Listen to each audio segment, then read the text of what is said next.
This is the StormBuster's Clearview storm shutter sheets. I bought 4x8 sheets. It comes in a smaller one, I think that's 6 feet long. So depending on the size of your windows, you can decide how many and what kind of sheets you have.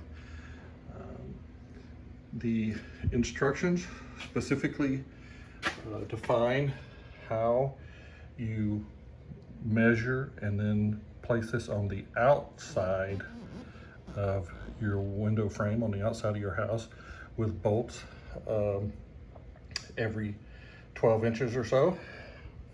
I'm going to use a slightly different implementation method because my windows have sills and because of the inset level. I have old 1970 jalousie windows, and I'm going to do something a little bit different. It's not according to their instructions, so don't take my word as gospel, but I thought I would show you what I'm doing. These sheets, as you can see, there's a film. When you buy them, there's a film on the outside and the inside. But even with that, you can see how much light comes through. So once that film is removed, you'll even get a little bit more. So rather than having plywood that totally blocks off your window, you can use these storm sheets to cover your windows and still allow a little bit of light in the house. Now, I'm by no means suggesting you should try to stay in your house with a severe hurricane coming, but once the storm has passed and you've returned to your home, it's kind of nice to be able to see your way around, even if you don't have power, without having to first go and start taking down the plywood or hunting up a bunch of candles and batteries and that kind of stuff. So this offers an advantage that way. As you can see, there's these are in a honeycomb pattern. I'll find the edge of one and I'll show you in just a moment. So these cells, it's about a 1/2 inch thick, maybe 6/10 of an inch, and very lightweight, unlike plywood. This obviously is the same width and thickness in plywood, would be very heavy. But this is only a few pounds for a full sheet. So once you have them marked out and drilled and labeled for your windows, you should be able to put these up in just a few minutes and take them down similarly and store them away. Here you can see the honeycomb pattern. They call it a honeycomb. There's the two thicker pieces of plastic on the outside. There's a thinner one on the inside. You have a cell on either side of that. And each cell is, as I said, this is about a 1/2 inch thick, maybe 6/10 of an inch. These are about 3/4 of an inch each. So, but very lightweight, very durable. Supposed to be able to take a hurricane impact. And so at the minimum, if it keeps you from breaking a window and water getting in your house, these are a good thing. Now, these sheets are not cheap in that sense. The 4x8 sheet here in this year in Florida are around $90 a sheet. I have 12 windows, I think I counted. I made a cut list and I needed 6 sheets to cover my windows, and then I needed a couple of additional sheets to cover my sliding glass door. Now, if you have a window that is overly large, they make attachments for these, and like your sliding door. So there's a bracket, if you would, an H bracket. So one side will slide into the bracket this way, the other side slides in the other way, and then that gives you the tension in the middle while you're putting two pieces together. So there's a whole list of assortment attachments that you can get with them. The bolts that they recommend that you use, if you have a stucco or brick home, even a wood home, you screw those into the side. I'll show you some of those. These are the type of hardware bolts they want you to use. You'll drill, if you have a masonry wall, you'll first drill a masonry hole. Then you have, they generally give you a drill attachment that will fit on the end of these. You see they have a hexagonal hand, so it drives like a regular hex bit. You drive this into your wall, and then once it's in your wall, you put your material up on top. Then you use this wing nut to screw them down. So they go up very quickly. And so you screw the wing nut down tight, and you're good for your storm. When the storm is over, you come back, you remove the wing nut, and instead of removing the post from the wall, you go ahead and leave the post in the wall, and they give you these little specialized plastic inserts or covers that you put over these to cover up the end of your bolt. And these are paintable, so you paint those your house color, and then from a distance you don't really notice them.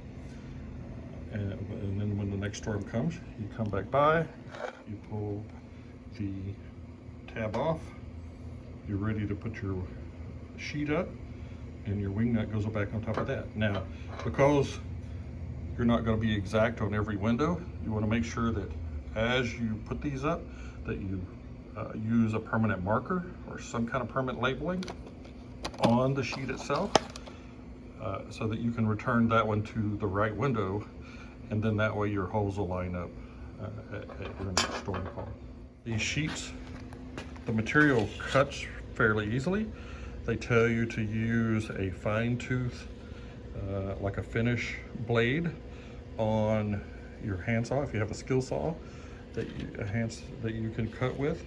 So you make your marks, you cut along the edge, make sure you wear your eye and hearing protection, especially the eye protection in this case, because these little plastic bits are going to fly around. I am using my table saw to make, since I have some pretty large windows, to make a number of my cuts. As you see, once you have it laid out, raise your blade enough to cut through the material. Again, make sure you use your eye and hearing protection. As you can see, I've cut a few already. You can see the little plastic bits that kind of fly around. So it's very important to use your safety gear to make sure you don't get anything in your eye. I told you I'm using a slightly different method than that described in the document. What I did is acquired these self-tapping metal bits because I have 1970 chalice style windows, so they're just aluminum. I got the ones with a wider head, and then a large washer that I'll put through there. So I put a washer through it. I use the self-tapping nature to drill those in so I don't have to pre-drill any holes. And I drill these directly into the edge of my window frame. I'll show you that. Here's one that I've just put up. You want to make sure there's an inside and an outside to these. They'll tell you the outside is the one with the instruction label on it. So when you put these up, you take the protective film off the inside, you put it up against the window, and then you apply your bolts. As you see, I applied my bolts into the outside frame using my washer. As I said, these are large windows, so I put a run along the middle and a run along the outside edge. Now normally the instructions have you putting the sheet out here to cut these a little larger and fit on the outside. If I had a more traditional window, I think I probably would have done that, but because of these old jalousie windows and because of the way they're inset, I thought this was going to be about as secure as I could be in this particular case. So I screwed these down. Obviously you don't want to over tighten them, you just want it to come down and pinch the material, and as you see, it's nice and firm at this point, and there shouldn't be any way for wind to get behind that. Knock on wood, hopefully that's true. Once you have these screwed up, then they tell you to pull off the outside material. So you can see in this case I didn't get it all off. That's okay.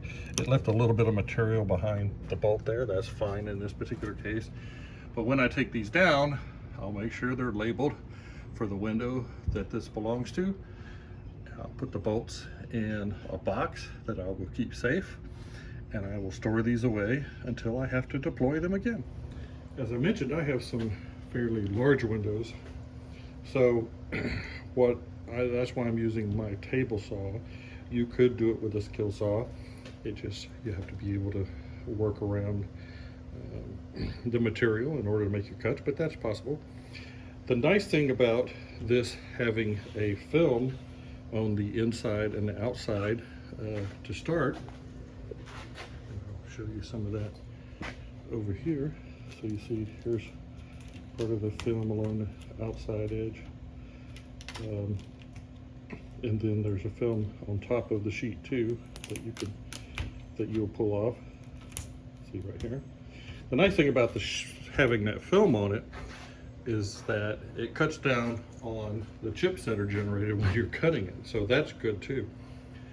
It protects the material from scratches and helps you turn that.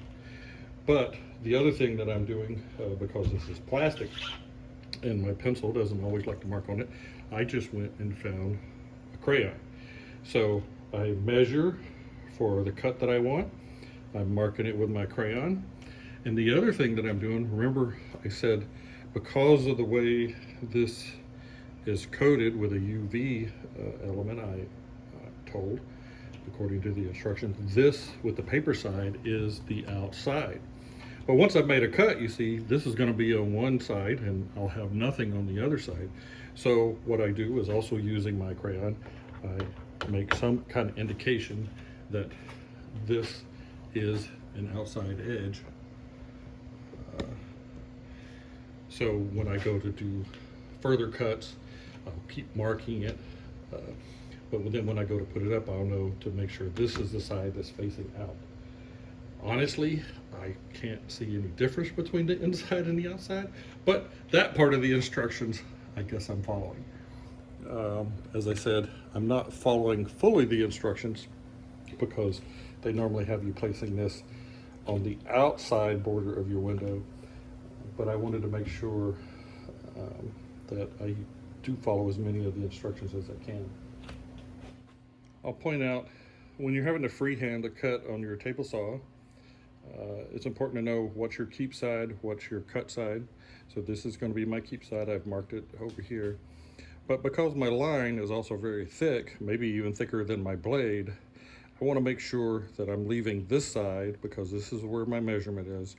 And so I will cut along this line, and if I do have any variation, I'm hoping to vary on the length rather than cutting it down too short, because I can always make a final adjustment after I've done a test fit.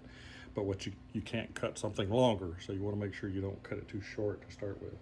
Especially this material, as I said, it's kind of expensive, so you want to get your best cuts that you can without wasting any material. When cutting this material, it's best to not force it very fast, again, because of the splintering of the plastic that might occur. So you want to feed it at a steady pace, but not so fast that you're overrunning your blade. The other thing that you want to do when you're freehanding a cut like this is make sure to take the long view of your line to the blade. So you want to make sure that you're not looking in solely one place, but the most important place is where the blade is following your line. So once you get started, you want to keep even pressure left and right so that you're feeding it in as straight as you can. It's not going to be perfectly straight, but then again, your window frames are probably not perfectly straight either. And the idea is to give you storm protection, not to look the prettiest, because you're not going to leave it up every year all the time.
So I'll take my offcut, I'll put it aside to use on another window.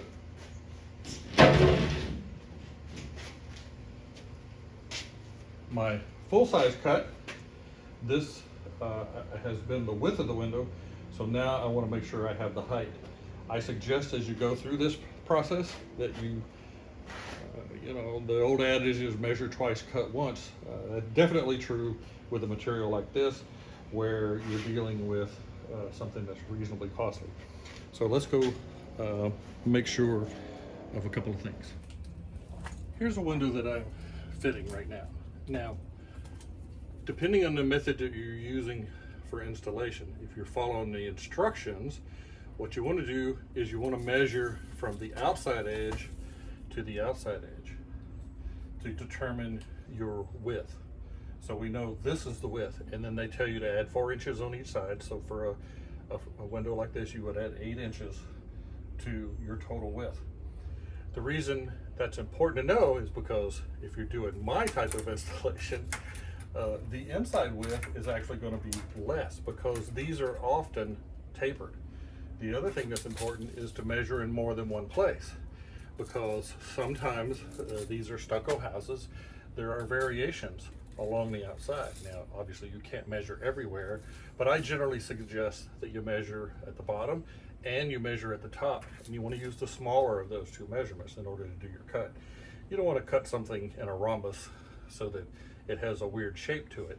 You do want to try to stay square, but make sure that you measure both the top and the bottom to determine your width, and that includes whether you're doing the inside measurement or the outside measurement.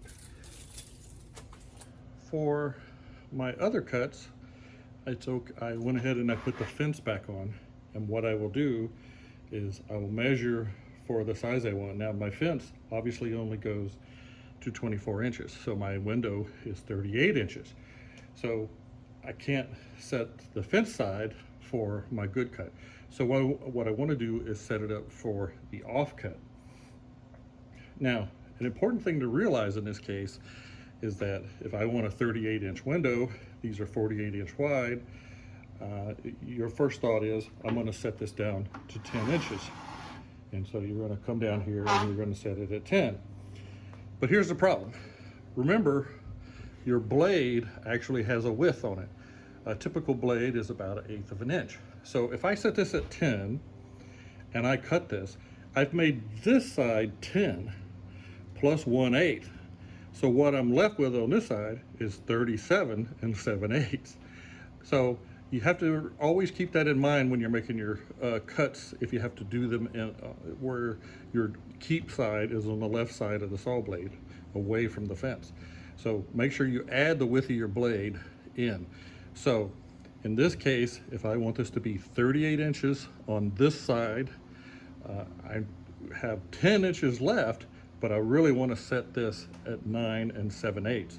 So that way the blade is taking space on the cut out side and not the side that I want to keep.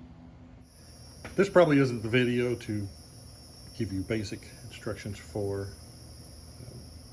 table saws and such, but I'll go ahead and throw in a couple of reminders here.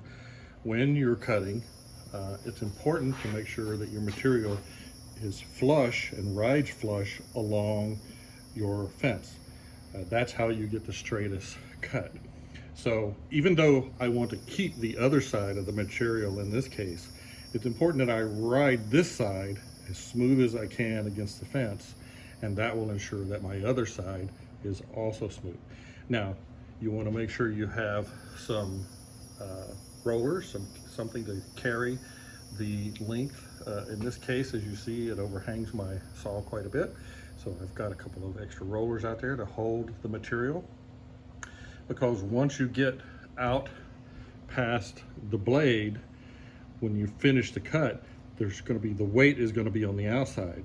Now, it's okay if the side I don't want to keep drops off, because I'm not keeping that. I might not be able to use a piece that's only this wide on any subsequent window, but you don't want your good piece falling off in the ground and inadvertently getting a chip or a break or some other mar on it. So make sure you have proper holds so that you can roll your sheet out as long as you need. So let's ride it along the fence nice and smooth. We'll get a nice and smooth cut on this offside, and then we'll have one ready to fit my window. So when you're ready to do your test fit, I don't want to start screwing it in from the bottom or anything until I know that it actually fits. What you want to do is place it into your window, start to put it up. If at any point you find that it pinches, like here, it seems a little bit tight in this top corner, maybe not, then you figure out if you have a good fit. If you do, you are ready then to do your screws. If you don't, then you take it back and you do a little bit of a trim, you freehanding it again against your blade because you won't be able to use your guide. But that's when you definitely want to be careful, because freehanding along the very outside edge is likely to splinter a little bit extra. But we want to make sure we have a good fit. And in this case, I might have to pressure this a little bit, but I think it's a pretty good fit, so I think we're ready to screw. But I have to remember to take the film, the safety film, off of the outside, so I need to take it back out and remove the film. To remove the film, you simply peel it up at the edge, and it likely will come off in one full sheet. But you just figure out where it's still attached, and then you pull it off afterwards. And then you place this side against the window.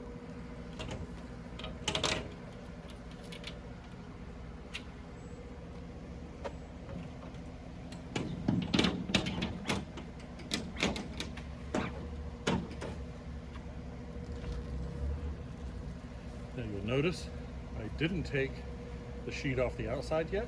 Wait until I put the screws in before I do that.